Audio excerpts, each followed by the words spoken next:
Okay, I just remembered another part of the dream. Um, it has something to do with food stamps. Somebody else, not me. I don't accept public assistance, but any longer. And the times that I did, I really didn't want to. But it was like, oh, it's free. Why not? In college, I was like, what? But in the dream, I was living at this place that was reminiscent of my childhood home at 243 Freeman Drive. But my mom didn't live there. There was another family that was living there. I was living with that family and I was paying rent. Um, and I had my own personal space. Something happened with someone that was related to that family, and maybe that's why the guy beat me up because maybe it was that guy that was related to the family, like a nephew or cousin or son or something. Not a son.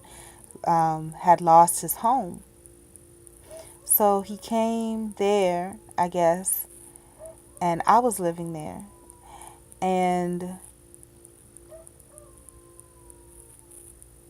they did not, try to make arrangements for me to be moved out and him to be moved in. We chatted for a while. Don't remember exactly what we chatted about. Then he left. Um, Outside of the doors, there were like maybe four very ghetto women. They were talking about food stamps, and what they were doing was illegal. I mean, they were selling food stamps, and they had like not the EBT card, but like way back in the day, they used to have paper food stamps, and they were trading or exchanging them for cash outside. And I was thinking to myself as I was looking, I happened to catch eyes with one of the young ladies. And when I say young, they could have been like mid 20s, 30s, but it was the ghetto, so these women had hard lives, so they may have just been like late 20s. But I caught eyes with one of the ladies. One of the ladies, all of them had on like do rags and like bad wigs and messed up teeth and poked out bellies and just flip flops, dirty feet, and shorts. But one of the ladies,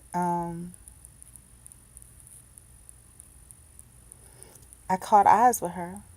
And when we caught eyes, even though we were eye to eye contact, the expression on her face, her mouth, the downcast of the spirit in her eyes told me that she knew what I was thinking and it hurt her, or she was embarrassed by it.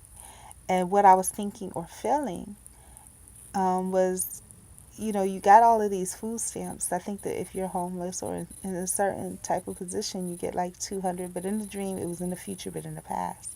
So the amount was more. It was like 300 something dollars.